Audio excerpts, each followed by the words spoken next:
Selamat pagi sahabat Tribuners yang kami hormati dan kami muliakan. Pagi hari ini Inspirasi Bisnis kita akan membahas tentang Personality and Career Development for Gen Z. Kita tahu bahwa Gen Z ini sedang banyak dibicarakan di dunia profesional maupun pendidikan.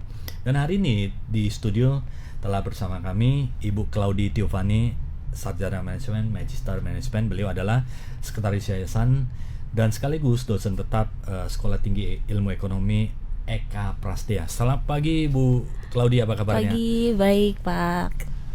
Thank you sudah hadir ya Iya, di Pak. studio. Saya Tribun juga Medan. merasa sangat terhormat ya bisa diundang ke Tribun hari ini untuk sharing sedikit dengan kalian semua. Terima kasih Bu Claudie. Nah Bu Claudie, tentunya sahabat Tribuners ingin mengetahui lebih jauh lagi mengenai STIE Eka Prastia. Silakan Bu Claudie ceritakan sedikit alma mater STIE Eka Prastia ini di mana dan ada program studi apa, keunggulannya apa, kontribusi terhadap pendidikan seperti apa ya. Oke. Terima kasih, silakan Bu Claudie. Nah, mungkin bagi yang belum tahu nih Eka Prastia itu kampus yang seperti apa, apakah itu sekolah tinggi, perguruan tinggi, universitas.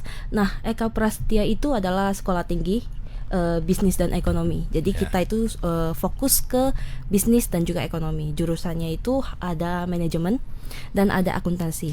Meskipun cuma punya 2 jurusan, tapi kita punya banyak pilihan konsentrasi di masing-masing jurusan itu. Di akuntansi ada konsentrasi apa saja Bu Claudie? Kalau di akuntansi kita punya 3 konsentrasi. Yang pertama perpajakan, taxation, yang kedua auditing, terus yang ketiga yang paling baru program studinya di Eka Prastia itu Accounting Information System. Oke. Accounting Information System ya. Ya, kalau taxation, auditing mungkin udah sering ya didengar. Majority ya, Majority. banyak, ya. Nah, kalau yang Accounting Information System ini lebih spesial lagi karena spesial dibuat karena generasi Gen Z zaman sekarang. Oke. Ini menarik ini. Sebelum saya bertanya lebih kepada Accounting Information System jurusan ini program studi untuk S1 ya? S1. Oke. Saya bertanya dulu tentang program manajemen ya. Di accounting boleh. ada 3. 3. Di manajemen ada berapa Bu? Di Claudie? manajemen kita ada 4. 4 ya. Oke. Yang paling majoring, yang paling dasar basic itu entrepreneurship, Ya. marketing. Nah, yang spesial ini ada manajemen hospitality dan juga digital business. Digital business ya. Ya. Jadi 4 bidang 4 konsentrasi. ya. Digital business, entrepreneurship, kemudian hospitality dan di entrepreneurship, marketing ya. Yes. Marketing, entrepreneurship, digital business, hospitality ya. 4 ini yang paling diminati ini apa? Yang paling diminati sejauh ini Digital mungkin ya. digital business. Karena mungkin ya ini Ya. ada Perubahannya semuanya udah sudah serba ke digital. digital ya. Kemudian anak-anak juga sekarang kalau untuk teori mereka udah bosen ya. Jadi pengennya tantangan baru. Entrepreneurship mereka semuanya ya. Orang tua saya juga sekarang pebisnis. Saya bisa belajar langsung dari mereka nih. Kalau yang marketing ya tiap hari juga kita nonton itu kan merupakan teknik marketing ya. Kita tahu lah gitu kan. Nah, kalau hospitality juga sekarang udah mulai marak, perhotelan, F&B dan lain sebagainya. Nah, ya kalau digital business ini memang mereka masih baru, jadi masih fresh. Masih fresh ya, merupakan sebuah tantangan. Karena di kedepannya kita sudah akan berhadapi dengan semua ya perubahan transformasi digital itu di HR, kemudian di operational system, di finance, di sales and marketing kita pakai SEO, SEM, digital marketing dan sebagainya. Dan kemudian sekarang AI juga ya. AI juga. AI. Terutama Ini anak-anak apa zaman yang sekarang. diajarin sama dosen itu mungkin dalam sekejap buka handphone, apa yang disampaikan dia akan cek di ChatGPT, akan Yes, benar. cross check apa yang disampaikan dosen ini benar atau tidak ya. Benar. Itu nanti sekali. akan menjadi sebuah diskusi yang sangat menarik sekali di depan karena normally sebelumnya knowledge itu ada di dosennya ya, karena pengalaman banyak baca dan sebagainya. Tapi sekarang karena adanya AI, Google dan bergerak ke ChatGPT, maka ChatGPT akan gathering information, apalagi ChatGPT yang berbayar kan, Yes, benar. akan gathering a lot of information itu yang dalam sekejap akan menyajikan dalam bentuk poin 1, 2, 3, 4 sehingga memberikan itu. Tantangannya seperti apa ya kalau hadapi seperti itu? Bagaimana persiapan dosen, apa yang harus disiapkan?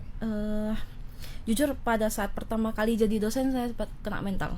Ya, Karena perubahan Ya, generasi, sifat generasi ini. Kalau dulu zaman saya pas masih kuliah, dosen kalau suruh ngerangkum, dosen kalau suruh review itu kita otomatis langsung oke, kita berusaha gitu. ya, Oke, kita kerjakan. ya, Nah, kalau anak-anak zaman sekarang Ya, ya. Gen Z kita suruh nanti kalian review karena rangkum ini kan. Ya. Langsung.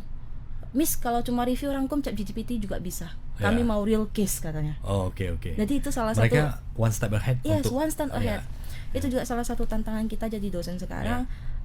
Karena kebanyakan kan ini perubahannya terjadi sangat cepat sekali. Ya, semenjak COVID ini ChatGPT, AI, Iya, iya.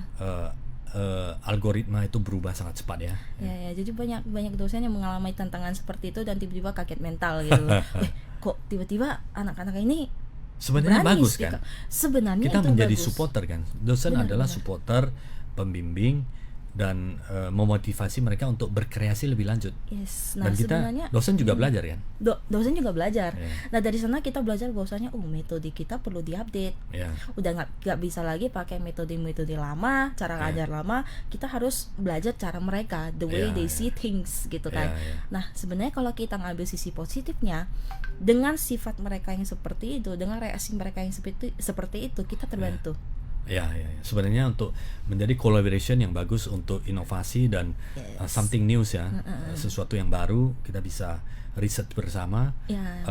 menemukan cara terbaru bersama supaya bisa up to date Yes. lagi untuk menghadapi tantangan. Benar. Jadi semua mata kuliah yang diajarkan, kalau memang dosen dan mahasiswa kita zaman sekarang ini mau kolaborasi, Ya. itu sasarannya akan lebih tepat lagi. Karena komunikasi sudah terjadi dua arah. Ya. Karena selama ini fenomenalnya adalah dosen mengajar, komunikasi hanya satu arah. Full time offline atau boleh hybrid sekarang? Kalau di Sekarang, masa COVID kan full online. full online ya, sesekali datang kampus dengan protokol kesehatan. Sekarang Kalau di bagaimana ya? EKA kita sebenarnya mengizinkan untuk sesekali kita online, tapi anak-anak ini nggak mau online. Nggak mau online, Ya, mereka lebih suka offline. offline ya, karena lebih berinteraksi ya. Ya, interaksinya lebih dapet, dan mereka ini suka debat. Oh, debat ya. Oke. Tapi debat in the positive way ya. Ya. Maksudnya Karena mereka suka, mereka banyak yang mereka penasaran curious nih. terus terhadap Yes, benar. tidak mudah percaya atau menerima apa adanya. Tapi Yes, benar. why dan why itu selalu dikedepankan sehingga mereka lebih kreatif, lebih tidak mudah untuk menerima ya. Ya, critical thinking mereka juga sekarang kuat sekali. Ya. Oke, 4 jurusan. Syarat untuk lulus saya di ilmu manajemen terlebih dahulu ya. Oke, boleh. Syarat untuk lulus di digital business, entrepreneurship, kemudian marketing, Hospitality. kemudian hospitality, ini persyaratannya apa? Apakah seperti penelitian, skripsi, dan kemudian apakah ada project? Apakah mereka research? Karena untuk research mungkin terbatas ya. Terbatas. Bisa Ya, magang dan mungkin terbatas ya. Bagaimana untuk supaya mereka bisa kerjasama dengan corporate yang siap mendukung mereka? Oke. Ini sebenarnya dua hal yang berbeda nih. Ya. Kalau untuk syarat kelulusan di Eka Prastia semuanya sama. Sama Karena ya? kita ini masih sekolah yang akademik. Ya. Jadi semuanya Skripsi. lulus by skripsi. Harus ada skripsi. Nah, ya. tapi karena kita menyadari bahwasanya anak-anak zaman sekarang kalau Ya. disuruh bikin skripsi, mereka udah ketakutan sendiri nih. Menjadi momok sendiri. Ya. Nah, jadi kita punya beberapa apresiasi Ya. untuk mahasiswa, kita punya beberapa ibaratkan opsi lain lah untuk mereka Oke. yang nggak mau tamat dari skripsi. Oke, bisa. Bisa, Itu ada standar dan itu sesuai dengan legal legal dari oleh Kopertis juga Kemendikbud oke ya, Kemendikbud, Kopertis juga ya. oke, dari perguruan tinggi juga oke, Oke. ijazahnya juga sama. Oke. Gitu.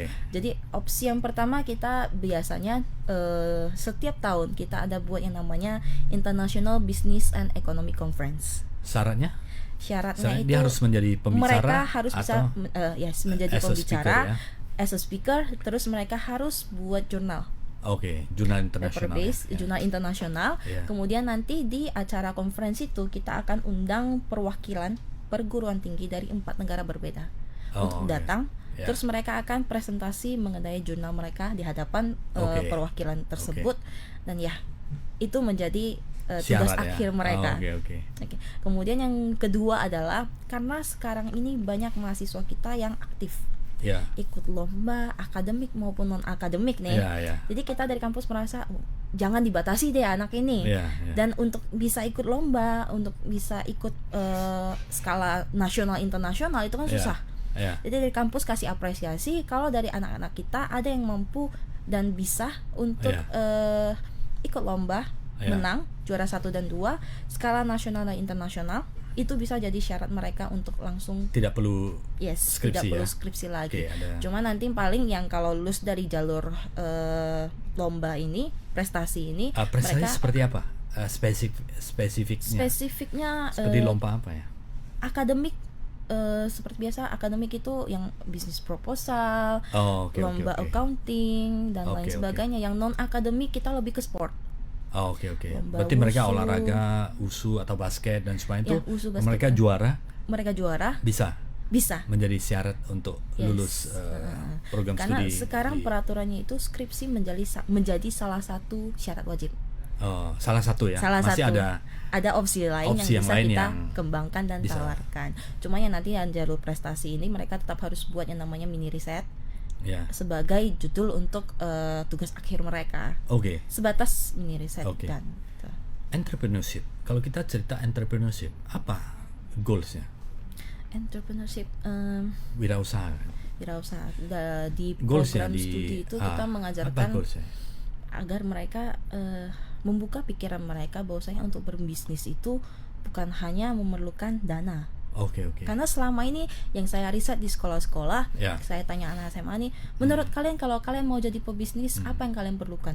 Ya. Rata-rata semua jawabannya modal, dana. Oke. Nah, itu mindset yang harus masih Dirubah ya? dirubah. Atau Bahwasanya- setidaknya di terbuka untuk ada faktor-faktor lain yang yes. yang Jadi- bisa saja pengaruhnya lebih besar ya. Nah, contohnya kita harus punya strategi yang bagus, Konsep model bisnis ya. model bisnis, dan paling penting menurut saya komitmen kita. Ya. Ya kan, jangan nanti gagal sekali langsung nyerah. Ya. Gimana caranya kita sudah setelah mengalami kegagalan nih, Ya. kita balikkan lagi, kita pelajari kegagalannya, kita cari lagi jalan baru, semangatnya itu, kemudian koneksi kita. Ya. Nah, cara kita bangun koneksi itu seperti apa dan lain sebagainya. Ya. Nah, itu yang harus dipelajari menurut saya kalau kita mau jadi seorang pebisnis. Bagaimana membentuk ekosistem entrepreneurship di lingkungan kampus ya, supaya mereka Dari sejak Benar-benar, dini udah ya. benar-benar tahu nih gimana caranya Ya. bangun koneksi gitu ya. Ya. Kita punya beberapa kalau di kampus itu namanya UKM, unit ya? kegiatan mahasiswa. Oke.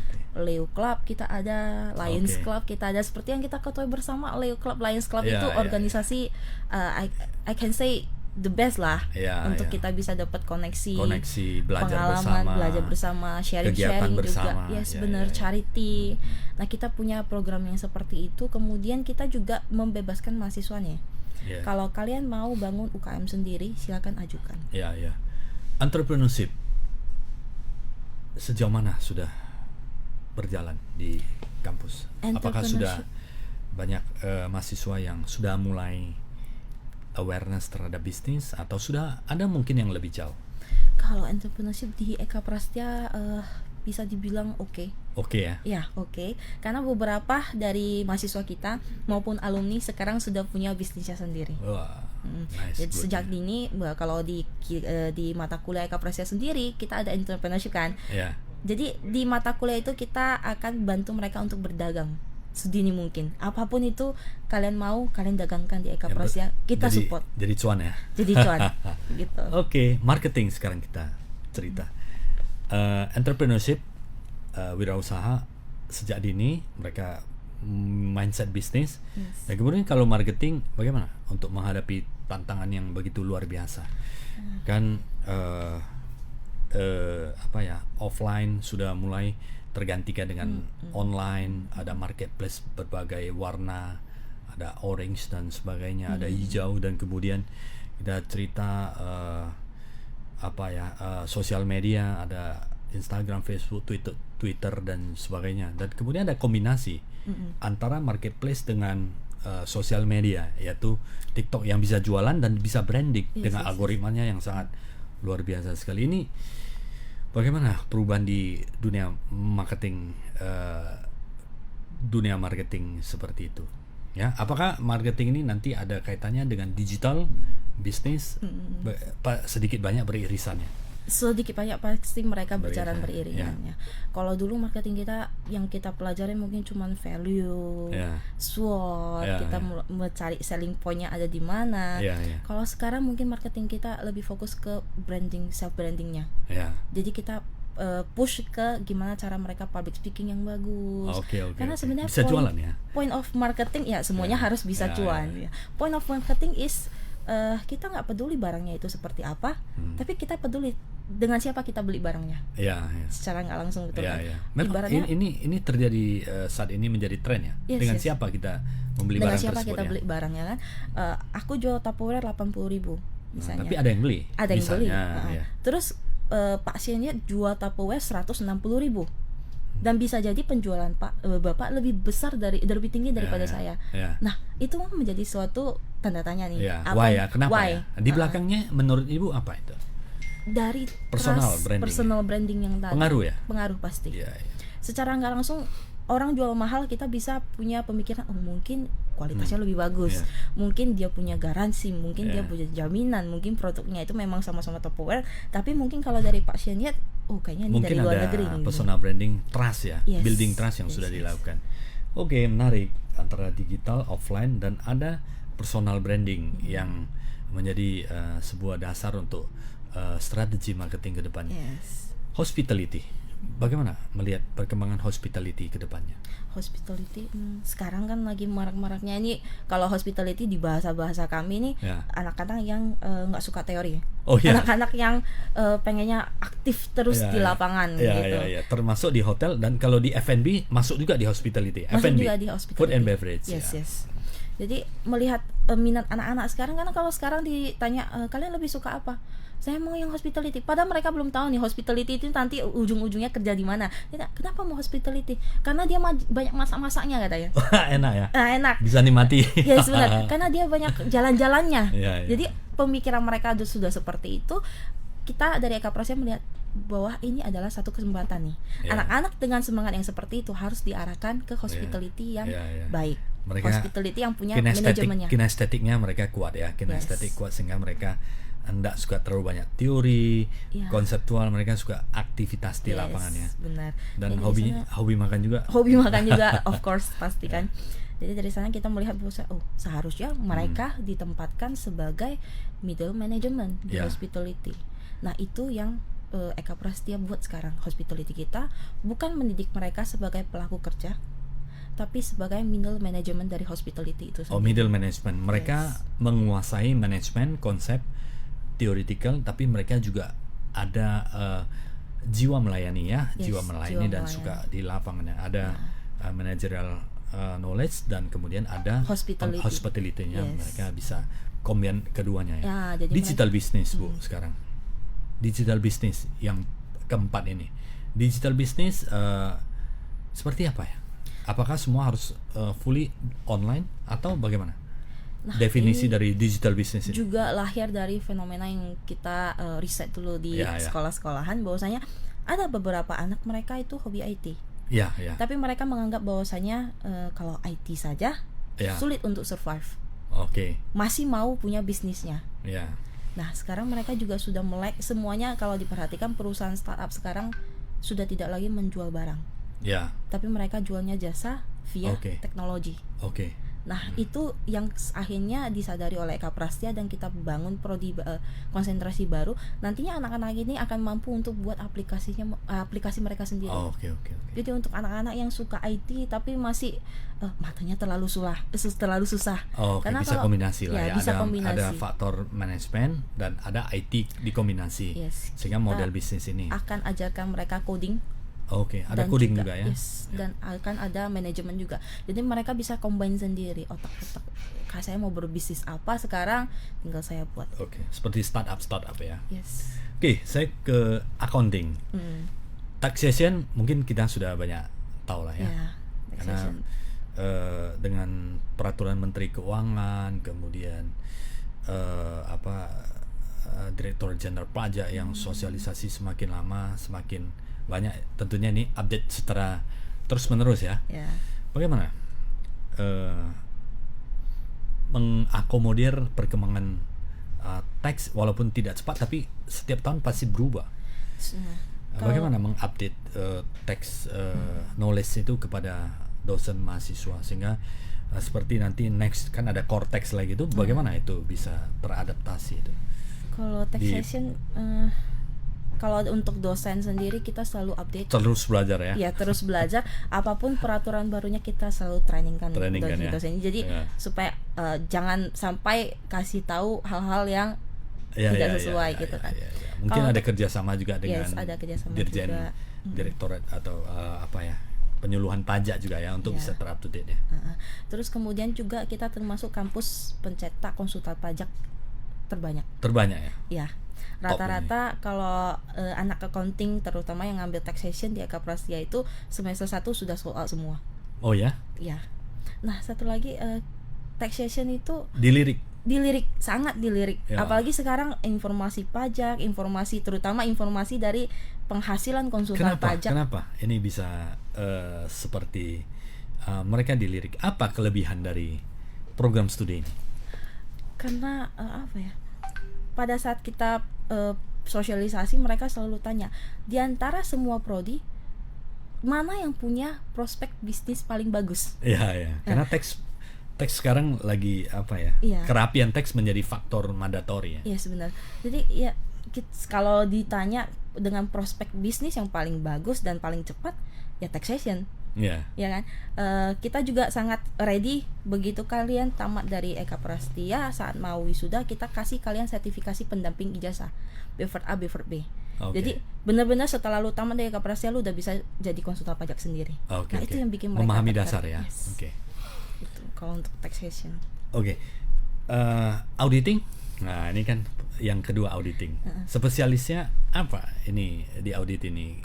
Knowledge auditing. Auditing surprisingly Ya. banyak anak yang mau tapi mundur. Kenapa? Susah belajarnya auditing. Jadi mereka Apa yang membuat yang paling ini susah ya. apa di Eka Prastia auditing? Fenomenanya adalah kita cuma punya satu kelas auditing. Oke. Dan satu kelas itu belum full. Apa yang membuat mereka belum tertarik ya? Karena harus berhadapan dengan orang banyak. Karena auditing itu kalau yang kita tahu lah, seorang accounting itu mempunyai image yang diam, yang hanya pasif gitu. Tapi tidak suka lobby-lobby menjelaskan ya. Tapi kalau lu sebagai seorang auditor lo nggak bisa cuman pasif dong. Ya, masuk akal ya. Ya, lu harus punya tegas juga, lu harus punya sisi yang tegas, knowledge, lu punya prinsip yang bagus. Karena auditing itu di mana-mana pasti tidak akan disukai di kantor, terutama di perusahaan dan organisasi, dan juga butuh skill dan ketelitian yang luar biasa. Karena bahkan logik audit ya. Yes, logik juga luar biasa. Tapi anak-anak zaman sekarang surprisingly mereka tertarik dengan tantangan ini. Mereka merasa oke, taxation sudah banyak yang ngambil, manajemen juga begitu. Yang paling jarang apa? Auditing. Oke, prospek langsung ditanya, prospek bisnisnya berapa, setinggi apa katanya.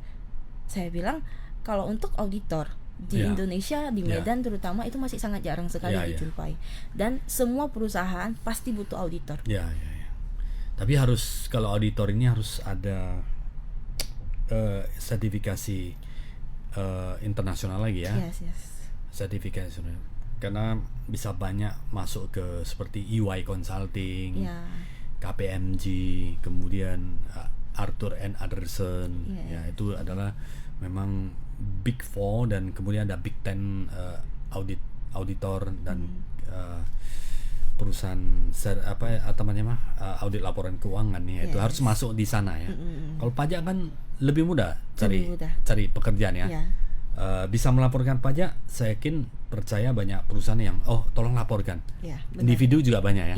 Lebih mudah mendapatkan pekerjaan seperti itu ya. Tapi sebenarnya auditor ini adalah dibutuhkan banyak perusahaan besar.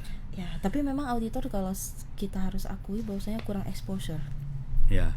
kurang banyak diketahui sama masyarakat, bahwasanya plus minusnya seperti apa, Ya, keseruannya ya, ya, seperti ya, ya, apa. ya, Ya mungkin itu nanti adalah proyek Eka Prastia ke depannya untuk menarik. lebih ngespor ke auditor dan Ya, ya, auditingnya itu. Oke, yang ketiga, accounting information system. Ini kelebihannya apa? Accounting Kenapa information harus system. dikombinasikan dengan information system? Seberapa pengaruhnya information system terhadap accounting? Dan tadi ada disampaikan Bu Claudi, ini untuk memberikan sebuah jawaban atau apa ya, supaya memenuhi kebutuhan dari Genjet ini. Nah, accounting kalau tadi digital business kita kan collab Collabs. IT teknologi dengan bisnis. Manajemen, ya, dan bisnis, ya. Nah, kalau ini kita collab IT teknologi dengan ilmu akuntansi. Oke, menarik itu. Basicnya akuntansi itu gampang-gampang susah. Ya. Apa yang harusnya ditambah, apa harus yang dikurangi, Oke. apa yang seharusnya dia debit, Ya. kredit dia kredit, apa yang seharusnya dipindah. Ya. Basicnya itu sama. Ya. Jadi saya Genjet ini merasa kenapa accountant terutama mereka sudah susah cari untuk tenaga kerjanya, karena kerjanya sebenarnya hanya itu. Ya. Apa yang harus dipindah dan lain sebagainya. Ya. Dan mereka merasa ini seharusnya bisa diotomatiskan. Ya. Itu yang menjadi fenomena juga, dan akhirnya ya benar, ini seharusnya bisa kita gampangkan. Apalagi Genjet sekarang itu dikenal dengan Disistemkan ya. disistemkan Ya, semuanya. ya. Mereka malas untuk mengerjakan Ya, pekerjaan ya, yang ya. berulang. Tapi kalau mereka hanya operator, ketik misalnya input kode perkiraan A, aktiva, pasiva, hutang, modal dan sebagainya, kode perkiraan sudah ada, siklus akuntansi mereka nggak paham. Mungkin ini basically harus memahami juga ya. Ya. Dan bagaimana sekarang kalau kita lihat accurate ya, Accurate. software sekarang base-nya di Jakarta, mereka ada technical advisor untuk instalasi new business dan sebagainya. Sekarang sudah pakai cloud ya, cloud dengan Yes. sangat murah, Yes, per yes. bulannya berapa ratus ribu, gak perlu instalasi accurate. Nanti mau tambah lagi klien, tambah lagi dan sebagainya. Masuk bahkan ke SAP sekarang bukan hanya multinational company, mereka sudah mulai masuk ke UMKM yang berapa ratus juta sudah bisa untuk dapatkan software kelas dunia ya. Ini bagaimana menerjemahkan ke dalam supaya kalau kita lihat di masyarakat, program yang saya jumpai ya, accurate paling banyak. Paling the best memang accurate. Accurate paling banyak. Ya. Ya, accurate paling banyak. Dan SAP mungkin tidak semua. Ya, Karena lebih banyak integrasi ke- sistem yes. dan kemudian harganya juga mahal. Dan kemudian tingkat kesulitannya juga chapter-chapternya juga sangat kompleks ya. Accurate yang begitu banyak. Bagaimana? Accurate merupakan salah ya. satu mata kuliah yang ada di Eka Prastia sekarang. Oke. Jadi supaya anak-anak ini sejak dini sudah tahu nih accounting information system. Ya. Ujung-ujungnya your goal is to be accurate. Ya. Minimal lu harus bisa seperti itu. Jadi apalagi Ya, sekarang ya. siapapun yang mau melamar pekerjaan sebagai Ya. accountant pasti salah Ya. satu syaratnya itu accurate harus bisa. Iya, mereka itu accurate itu menjadi dasar karena beberapa pertimbangan corporate untuk memilih program accounting adalah sustainability ya. Mereka ada software engineer dan software developer untuk pengembangan jangka panjang, sehingga mereka memiliki tim yang jangka panjang. Yang setahu saya Accurate itu memiliki tim ratusan engineer dan ratusan yang tersebar di mana-mana. Sekarang mereka mungkin tidak ada kantor di Sumatera Utara, tetapi dengan facility online learning, online communication, mereka ada tim yang kuat. Salah satu yang masih the best ya. Jadi sejauh mana Accurate diterapkan di program studi Accounting Information System Eka Prastia? Dari mulai Berapa SKS atau berapa mata kuliah itu ya? Di semester berapa itu ya? biasanya itu di semester kedua Ya. 3 SKS. 3 SKS ya. Berapa? Kemudian nanti lanjutannya lagi di Accurate juga ya? Accurate Ada juga. Accurate misalnya dasar, Accurate implementasi atau bagaimana? Accurate dasar ada, Accurate implementasi ada, biasanya itu di praktikum mereka. Oke. di semester kedua, semester keempat, dan juga di semester akhir nanti semester ketujuh. Semua fokus di Accurate ya. Good. Outputnya bagaimana ya? Matching dengan corporate yang menggunakan Accurate?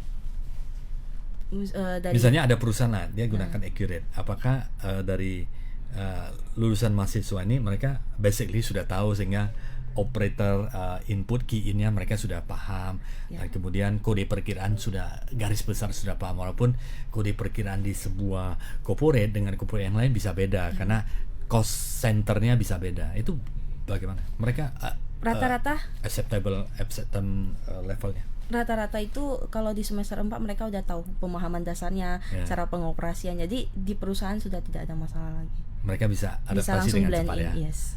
Oke. Menarik. Oke, cukup ya, kita ada 7 ya, 4 di program management, 3 di program accounting ya, sudah kita bahas tuntas. Nah, sekarang kita bahas Genjet. Fenomena career dan personality mereka, apa yang dihadapi, atau mungkin Bu Claudi melihat anak-anak sekarang bagaimana sehingga butuh support mereka. Dan banyak yang mengeluh juga ya, kadang sometimes itu susah diatur. Oh ya. Kutu loncat. Tidak respect kepada senioritas. Ini bagaimana ini? Padahal mereka pintar. Mereka pintar karena mereka cerdas. Mereka datang dengan digital native yang dengan cepat mereka bisa gathering informasi yang sangat super cepat seperti itu. Nah, bagaimana supaya mereka bisa produktif dan bisa lebih aktif dan bisa lebih powerful ke depannya? Mungkin yang seperti yang cerita saya di awal tadi, bahwasanya jadi dosen saja bisa kena mental sama mereka kan. Supaya nggak kena mental. Ya.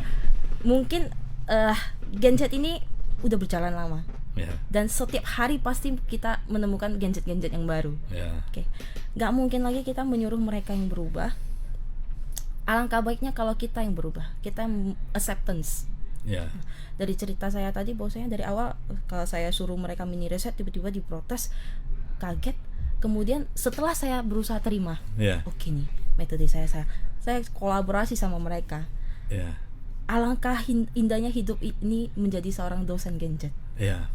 Kenapa kita nggak usah lagi bersusah payah untuk memikirkan apa yang terbaik untuk mereka? Mereka tahu apa yang terbaik untuk mereka sendiri. Hanya saja mereka masih butuh arahan. Seperti yang tadi ada dibilang, mereka nggak respect sama orang yang lebih senior dan lain sebagainya.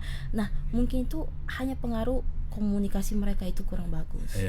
Mereka tahu apa yang mereka mau, mereka tahu apa yang mereka pikirkan, tapi cara mereka untuk mengkomunikasikan hal tersebut kepada orang lain salah. Jadi orang nangkapnya juga salah. Dan ini kan adalah sesuatu yang baru. Perbedaan. Setiap orang yang menjumpai perbedaan, responnya pasti berbeda-beda. Ada yang terkejut, ada yang langsung defense, ada yang langsung menganggap saya nggak boleh kalah dari mereka nih karena nanti saya nggak di-respect dan lain segala macam.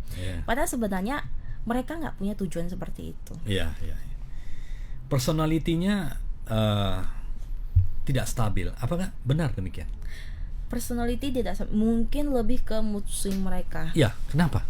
Apa yang menjadi pengaruh ya kalau menurut penelitian atau keterbiasaan ibu bersama para mahasiswa ini? Untuk mood swing ya.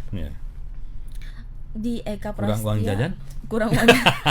Malah saya rasa uang jajan mereka kelebihan ya. Sekarang karena gadget siapa yang gadget apa yang duluan keluar, mereka malah udah nikmati, mereka duluan nikmati. Kalau untuk mood swing menurut saya lebih Kenapa ya? Kurang mengenal diri sendiri.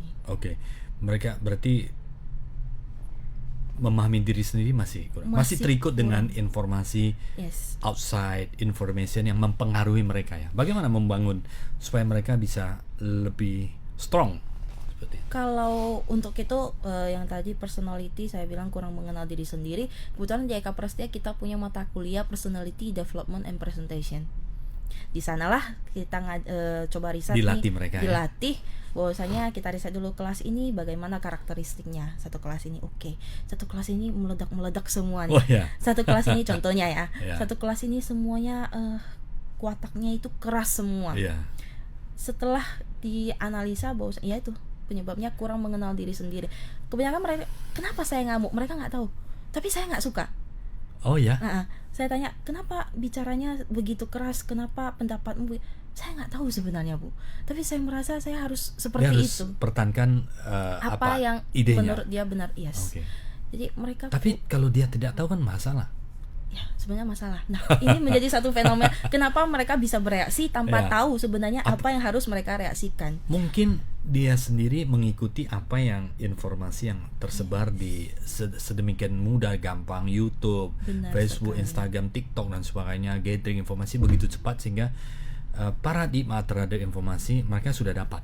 Yes. Tapi mereka sendiri belum mencerna kesimpulan yang diterima, maybe ya, saya Benar. maybe ya. Setelah saya ngobrol dengan mereka lebih jauh lagi, yes benar. Zaman sekarang informasi itu bisa didapat dengan sejentik Yeah. jari. Lu mau jadi apa? Lu mau jadi YouTuber bisa. Yeah. Nah, tapi salahnya adalah terlalu banyak informasi untuk hasil akhirnya. Distorsi akhirnya ya. Nah, tidak ada informasi mengenai prosesnya. Oke. Jadi mereka yang Gen Z ini terskip di proses, Yeah. langsung ke hasil akhir. Ya. Lu mau jadi YouTube? Ya mau. Kenapa? Karena bisa dapat uang cepat. Tapi prosesnya nggak Tapi tahu, prosesnya mereka kesulitannya, nggak tahu. kontennya, Yes, benar. investasinya. Jadi, sekarang secara nggak langsung yang mereka tampilkan adalah hasil akhirnya semua. Ya. Makanya mereka kebingungan sendiri itu berarti nih. masih ada PR ya Bu ya. PR betul. Ya, makanya dosen dibutuhkan ya. Yes, jadi di personality development ini kita ajarkan prosesnya lebih ke oke, lu mau jadi orang yang seperti ini. Oke, prosesnya adalah seperti apa? Yang pertama, dari masa peralihan kamu dari SMA menjadi sekarang anak kuliah Ya. dan bahkan mungkin beberapa bulan lagi kamu akan jadi seorang karyawan, sarjana 4 tahun lagi. Nah, mindset apa yang harus kamu ubah? Bukan hanya knowledge, ilmu pengetahuan karena bisa belajar bersama. Yes. Tapi ada personality change Yes, yang harus personality mereka change. lalui, hadapi ya. Benar. Yang mereka hadapi supaya nanti tidak terkejut badan, siap untuk menerima keadaan karena terkadang tidak sesuai yang dipikirkan ya. Ya, Yang benar. pikiran indah-indah ternyata tidak seindah yang dipikirkan. Yes, Perlu benar. kerja keras ya. Yes, benar. Career development yang cocok untuk Gen Z bagaimana? Career Mendukung mereka supaya karir mereka bagus karena mereka mau instan. Yes, benar. Hampir saya jumpai adalah kecepatan mereka, saya mau cepat gitu. Tapi sedangkan butuh proses ya. Ini bagaimana? Nah, ini juga Karena yang kalau kita diteruskan kan banyak yang disappoint, kecewa. benar. Eka Prastia itu kampus yang penghasil pekerja. Ya. Bisa dibilang 98% mahasiswa Eka Prastia itu di Sudah semester bekerja? pertama sudah bekerja semua. Jam Karena kuliah itu jam memang berapa ya, Bu? Kita masuknya jam 6. Oh jam 6. Jadi jam memang- 5 masih. Yes, mereka masih bisa santai-santai. Sampai jam berapa kuliahnya? Jam 6 sampai sesi kedua berakhir itu jam 8.45. Oh, oke. Jam 8.45 ya. 8.45. 6 sampai 8.45 ya. Dan jam 6 itu kita masih Senin kasih sampai Jumat? Senin sampai Jumat Oke. kita masih kasih dispensasi lagi untuk keterlambatan. Oh, oke. Tapi apakah itu boleh berapa persen? Apakah disiplin menjadikan mereka tidak disiplin? Rata-rata kalau mereka memang sudah bekerja, mereka akan tahu pahitnya bekerja. Ya. Dan mereka akan merasa bersyukur untuk dikasih dispensasi seperti itu. Oke. Jadi sampai sekarang tidak ada mahasiswa yang menggunakan dispensasi itu untuk hal-hal yang meneko dan lain sebagainya, belum ada. Ya. Mereka masih oke, saya bersyukur nih kuliah di Eka karena saya nggak usah buru-buru dari kerjaan langsung ke kantor. Saya masih Tapi sempat- jam 5 masih oke lah, jam 6 kan. Ya, jam Masih adaptif terhadap lingkungan pekerjaan. Kalau di pagi hari di pagi keras pagi itu dari jam 9 sampai jam 12. banyak kan mereka yang Kebanyakan mereka tidak ngambilnya- bekerja ya. yes, tidak Fokus kepada bekerja. pendidikan ya. Tadi yang career development gimana sih mereka supaya bisa jangan instan saja Iya, dan harus lain mengerti sebagainya. prosesnya. Harus Bagaimana? mengerti proses. Bahwa untuk mencapai sukses itu bukan tidak instan. Yang instan itu mungkin tidak akan bertahan lama. Itu Karena itu butuh proses kan. susah. Kematangan Karena- mental. iya, Ya. betul. Dulu kalau kita tawarkan dari Eka Prastia kan selalu secara aktif menawarkan kita Ya, ada ya. lowongan ini dan itu. Ya. Dulu kalau kita tawarkan lowongan, mereka nggak akan banyak bertanya. Langsung, Sekarang? oke saya mau, Ah. oke saya mau coba. Kalau sekarang Ya. pertanyaannya itu melebihi dari kapasitasnya. Oh.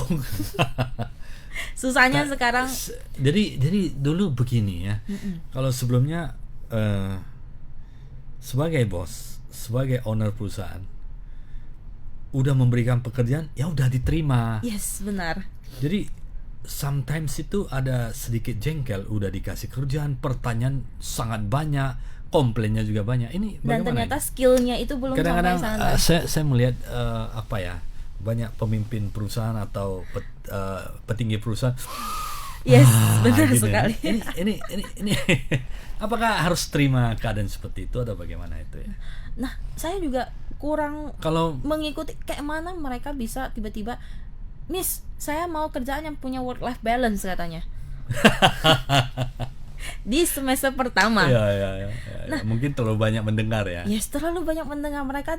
Sebelum mendapatkan work life balance, setidaknya Ya. kita harus punya skill yang mumpuni dulu untuk meminta hal tersebut. Tapi kan ibu kan ada koneksi ya kan, ini ada dunia industri dan dunia usaha yang akan menjembatani ya mahasiswa baru ini supaya bekerja di bisnis dan di industri ini kan. Ada perbedaan cara pandang. Bagaimana bridging mereka? Kalau Si bos kan maunya yang penting saya kalau pemimpin perusahaan, owner, profesional perusahaan yang sudah berkarir, memiliki wewenang untuk mempekerjakan karyawan, tentunya mereka ingin yang etikanya bagus dan kemudian pekerja keras dan sebagainya. Ini kan semakin lama kan semakin terdistorsi itu. Sedangkan perusahaan mau survive, mau running, mau jalan, tentunya membutuhkan mereka. Bagaimana? Ada perubahan, misalnya lingkungan kerja, cara berpakaian dan sebagainya, tidak terlalu monoton lagi. ada sih dari perusahaan juga sekarang lebih fleksibel ya. Seperti di Google ya, kita lihat Iya. ada ngopi, ada supaya Yes. beberapa Google di Asia Pasifik ya. Lalu kita lihat Tokopedia, mereka didesain supaya bisa environmentnya bisa fun gitu. Ya seperti yang itu juga. Nah seperti yang dosen juga lah, kita nggak bisa terus-terusan bahwa saya kalian nggak bisa seperti ini, kalian nggak bisa seperti ini. Ya. Mau nggak mau dosen berubah, begitu pula dengan perusahaan. Kadang-kadang Mereka juga setelah komplain nih, karena saya dulu pernah berkecimpung di bidang HRD. ya. Mereka komplain, tapi habis itu setelah dipikir-pikir, setelah kita komplain tidak ada juga yang berubah, artinya kita yang harus berubah. Ya. Nah perusahaan mulai menyesuaikan nih. Oke. Oke lah, you mau work life balance, kita kasih lah di sini. Ya. Tapi kita juga menuntut hal yang Ya. sewajarnya yang kita tuntut. Ya, ya. Jadi itu juga sebenarnya memancing minat dari Ya. Gen Z sekarang mau bekerja. Oke. Ya. Nah syarat mereka sama. Saya mau kantor yang fun.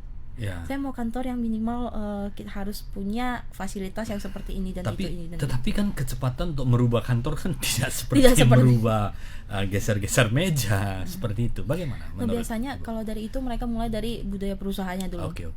Nah, kalau memang betul kalau kantor tidak bisa langsung diadakan fasilitas seperti ini dan itu, tapi budayanya dulu nih. Mungkin antara atasan dan bawahan sekarang Komunikasi respect lah, jangan terlalu paternalistik. Yes, benar. Sebagai pemimpin, saya segalanya. Itu mungkin sudah Yes. tidak bisa komunikasi baik dengan Gen Z ya. Mereka perlu dihargai, komunikasi. At least memandang mereka adalah sebagai tim dan saling respect seperti itu ya. Yes. Karena dulu juga pernah kan Ya. beberapa perusahaan yang menolak, saya nggak mau pekerja saya itu Gen Z. Ya. Saya mau yang Gen Y semua. Ya, nanti akan tua juga Gen Y. Nah, dan akhirnya Akhirnya perusahaan kan tersebut tidak ada susah regenerasi. survive. Ya. Karena bisa dibilang sekarang yang konsumtif siapa? Gen Z. Ya. Artinya kita harus berbisnis sesuai dengan selera mereka. Oke, menarik. Tidak akan habis-habisnya kalau kita bahas Gen Z. Benar. Bagaimana kampus bisa adaptif terhadap Gen Z yang semakin banyak memasuki dunia pekerjaan dan kemudian bisa support ke corporate sehingga bisa usaha dan industri bisa tumbuh bersama dan kampus bisa juga maju. Gen Z-nya juga bisa memahami dan mereka masa depannya menjadi cerah. Pertanyaan penutup, 5 tahun ke depan Gen Z akan seperti apa? 5 tahun ke depan Gen Z akan seperti apa? Dan hubungannya dengan industri. Kira-kira tidak ada yang pasti tapi gambarannya supaya nanti dunia usaha, dunia industri dan profesional dimanapun berada itu bisa well communication dengan Gen Z. Menurut saya Gen Z itu generasi yang paling luar biasa. Kenapa? Mereka pelopor dari segalanya lah. Ya. Segalanya belum pernah terjadi di mereka. Maka dari itu mereka akan jadi generasi yang pengubah segalanya menurut saya. Kemudian untuk bidang industri juga Menurut saya kalau mereka dikasih kesempatan dan bimbingan yang baik, mereka akan mengubah dunia ini bisa jadi How to communicate with them. yes, lebih indah. How to communicate with them. Yeah. Nah, ini jangan menempatkan kita sebagai senior mereka. Gandeng seperti teman. Oh iya. Jadi saat komunikasi itu jangan dulu saya gini jadi kamu harus gini. Itu udah nggak berlaku. Jangan dipelonco lagi. Jangan dipelonco lagi. Oke, lu punya ide seperti bagus. Tapi kalau misalnya lu udah pertimbangan yang ini belum, nanti mereka akan berpikir sendiri. Oke. Lebih kepada mentoring Sebagai as a friend. friends ya. Kemudian prinsip keterbukaan untuk mereka bisa berkontribusi ide maupun sarannya. Yang pertama itu kita saat berkomunikasi dengan mereka jangan menetapkan di pikiran kita bahwasanya mereka bandel. Mereka anak-anak yang nggak mau tahu. Mereka anak-anak yang susah diatur, jangan. Mereka punya ide baru, kita belajar dari mereka, kita collab. Mereka punya ide, kita punya pengalaman. Oke, menarik. Baik, terima kasih Bu Claudie, luar biasa sharingnya. Tadi kita sudah cerita tentang program studi manajemen accounting yang luar biasa, adaptif terhadap lingkungan perubahan yang semakin cepat, AI, algoritma, digitalization, berbagai macam itu sudah terjadi. Sehingga dan kita juga membahas tentang Gen Z ya, fenomena, career development, personality, bagaimana. Sahabat Tribuners, semoga yang disampaikan atau diskusi oleh Bu Claudie Tiovani ini memberikan manfaat atau setidaknya gambaran bagi kita semua. Doa kita, harapan kita semoga kedepannya semua semakin baik, semakin sukses, semakin bahagia. Terima kasih Bu Claudie. Terima kasih sudah juga Pak hadir di studio Tribun Medan. Terima kasih sahabat Tribuners, sampai jumpa. Inspirasi bisnis setiap Jumat yang selalu menarik untuk Anda. Terima kasih, sampai jumpa kembali.